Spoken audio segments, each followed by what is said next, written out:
Assalamualaikum warahmatullahi wabarakatuh. Sebelumnya, perkenalkan kami dari kelompok Swedia ingin mempresentasikan hubungan internasional di era globalisasi. Nama saya Rizka Martalia. Nama saya Tia Asanobila. Nama saya Sabrina Ina Panita. Nama saya Rita Putri.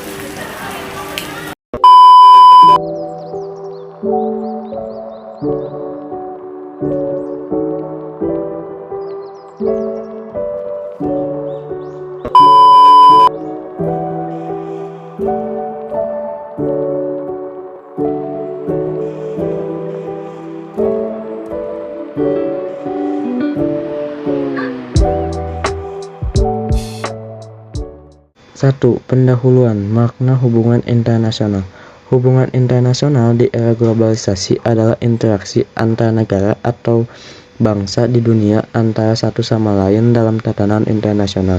Hubungan internasional dilakukan dalam kerjasama dan hubungan ekonomi, politik, dan budaya antar berbagai negara dan antar negara ini dengan organisasi internasional.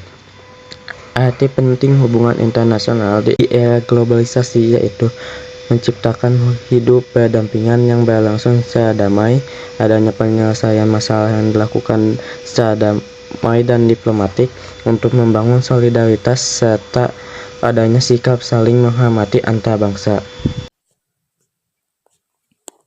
Konflik Cina dan Taiwan kembali memanas usai Cina melangsungkan latihan militer di Selat Taiwan pada Kamis 4 bulan 8 2022.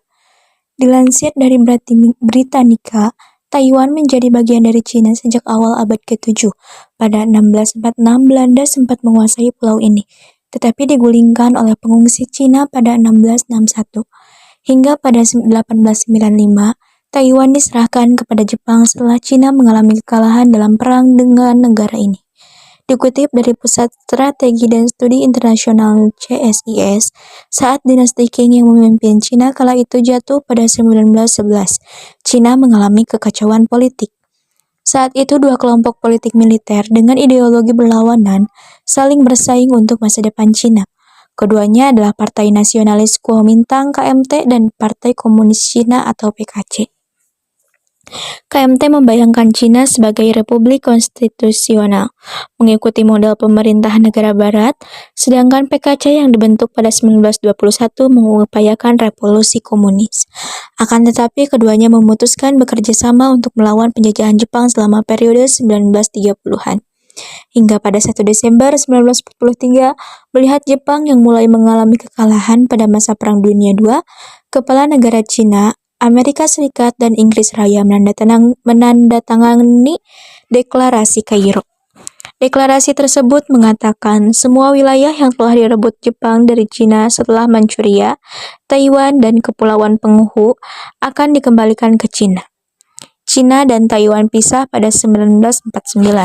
Setelah Jepang menyerah kepada sekutu pada 1945, Taiwan pun kembali ke pelukan Cina. Namun, kedua partai kembali melakukan perang sipil. Amerika Serikat sebagai pendukung KMT berupaya menengahi konflik kedua partai ini pada 1945. Sayangnya, keduanya tetap melancarkan aksi gencatan senjata. Peperangan terus terjadi sampai pemimpin PKC Mao Zedong mengumumkan pembentukan Republik Rakyat Cina atau RRC di Beijing pada 1 Oktober 1949. Pembentukan RRC sebagai bentuk kemenangan PKC ini membuat pemimpin KMT atau Chiang Kai-shek mundur ke Taiwan. Rekonsiliasi pada 1987 sampai 2015. Sejak Cina masuk PBB, baik Cina maupun Taiwan berupaya melakukan rekonsiliasi. Rekonsiliasi adalah upaya memulihkan hubungan ke keadaan sebelum terjadinya konflik, yaitu keadaan kehidupan yang damai dan harmonis. Pada 1987, penduduk Taiwan untuk kali pertama diizinkan mengunjungi Cina, sehingga keluarga yang selama ini terpisah bisa bersatu kembali. Pada 1991, Taiwan mencabut aturan darurat dan secara sepihak mengakhiri keadaan perang dengan Cina. Dampak konflik Cina dan Taiwan pada perekonomian dunia. Konflik ini diprediksi akan memberikan kerugian dalam skala besar bagi banyak pihak dan dapat merubah tatanan sistem geopolitik dunia. Bahkan kerugian dari kedua negara juga dipastikan akan sangat besar. Ketegangan antara kedua negara tersebut tentunya memiliki dampak bagi Indonesia. Para ekonom pun memprediksi dampak ke Indonesia bisa lebih dahsyat ketimbang invasi Rusia dan Ukraina saat ini. Meningkatnya ketegangan geopolitik antara Tiongkok dengan Taiwan tentunya berpotensi memberikan dampak signifikan terhadap perekonomian Indonesia, ujar CEO Green Tron Indonesia Johanna Gani dalam keterangan tertulis di Jakarta, Kamis 25 bulan 8 2020. Pentingnya perdagangan internasional di era globalisasi. Pentingnya perdagangan internasional dalam era globalisasi seperti saat ini memiliki peran yang sangat penting dalam perekonomian di setiap negara, yaitu mendorong suatu negara untuk meningkatkan kegiatan ekspornya, sehingga dapat meningkatkan pertumbuhan ekonomi, pendapatan nasional, serta mentransfer ilmu pengetahuan dan juga teknologi. Dampak positif perdagangan internasional. 1. Mendorong pertumbuhan ekonomi. Dengan adanya pertumbuhan internasional, permintaan dan penawaran ekspor produk untuk negara lain akan semakin meningkat. 2. Menjadi sumber devisa negara. Devisa adalah sumber valuta asing sebagai alat pembayaran dari perdagangan internasional antar negara. Ketiga, meningkatkan kemakmuran negara. Adanya perdagangan internasional ini yang membuat kemakmuran bagi setiap pelaku ekonomi di suatu negara. Keempat, menambah lapangan kerja. Jika aktivitas ekonomi dan jumlah produk yang diekspor dalam kegiatan perdagangan internasional meningkat, maka industri semakin padat kerjanya. Karena itu diperlukan tenaga kerja tambahan untuk membantu aktivitas industri agar lebih cepat bergerak. 5. Mempererat hubungan antara negara. Hal ini dapat menambah relasi dari satu negara dengan negara lainnya.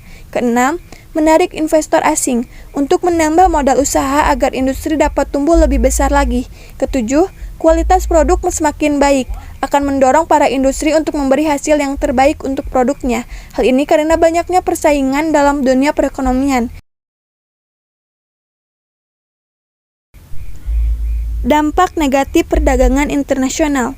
Produk lokal asli buatan dalam negeri mengalami penurunan penjualan dengan adanya produk dari luar negeri. Karena aktivitas perdagangan internasional tentunya akan berdampak dan berpengaruh terhadap produk dalam negeri sendiri. Perdagangan internasional menciptakan pasar pesaing baru yang jangkauan dan lingkupnya jauh lebih luas. Kedua, cenderung ketergantungan pada negara maju. Karena adanya perdagangan internasional, munculnya ketergantungan negara miskin atau negara berkembang pada negara maju. Hal ini karena faktor produksi, terutama teknologi, di mana negara maju jauh lebih canggih di bidang teknologi sehingga memiliki produk yang jauh lebih berkualitas. Ketiga, industri kecil kalah persaingan modal. Karena keterbatasan modal akan membuat industri dengan pasar kecil mengalami banyak hambatan untuk melakukan perkembangan diri terhadap usahanya dengan adanya aktivitas perdagangan internasional. Keempat, adanya persaingan tidak sehat pemerintahan dalam memenangkan perdagangan internasional seringkali menciptakan persaingan yang tidak sehat antara industri.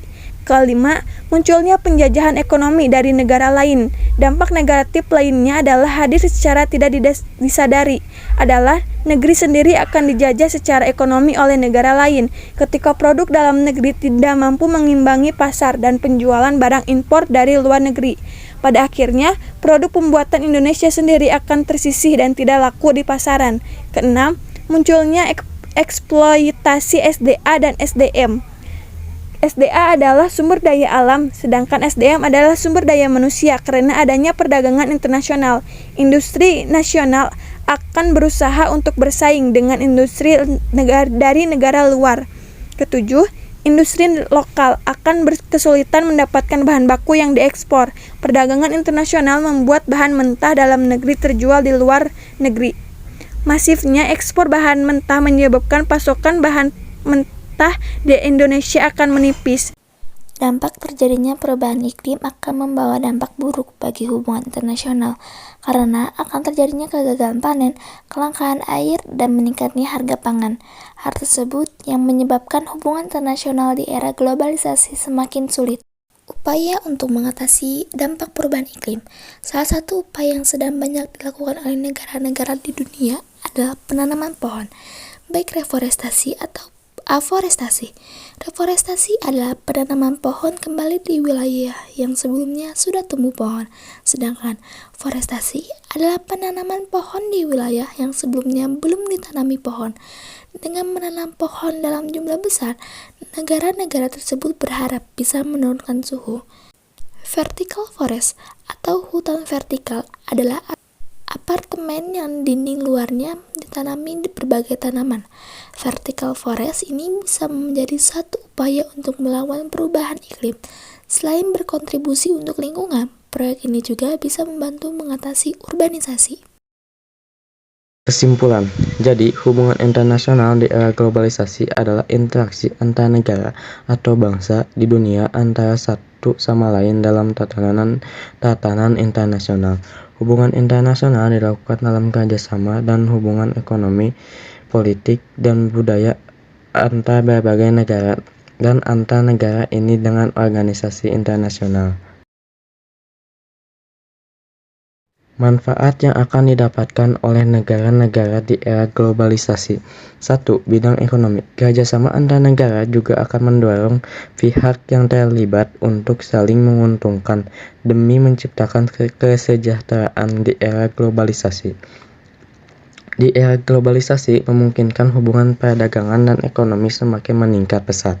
Hal ini ditandai dengan semakin berkembangnya teknologi informasi, komunikasi, dan transportasi. Dengan begitu, maka proses ekspor dan impor akan semakin mudah untuk direalisasikan. 2. Bidang pertahanan dan keamanan. Hubungan internasional juga dapat diwujudkan melalui bidang pertahanan dan keamanan. Dengan adanya kerjasama tersebut, maka pihak negara yang bersangkutan akan mampu saling menguntungkan dan meningkatkan sistem pertahanan dan keamanan di negaranya. 3. Manfaat ideologi yakni untuk menjaga dan mempertahankan kelangsungan hidup bangsa dan negara. 4. Manfaat politik yakni untuk menunjang pelaksanaan kebijakan politik dan hubungan luar negeri yang digunakan untuk kepentingan nasional, terutama untuk kepentingan pembangunan di segala bidang.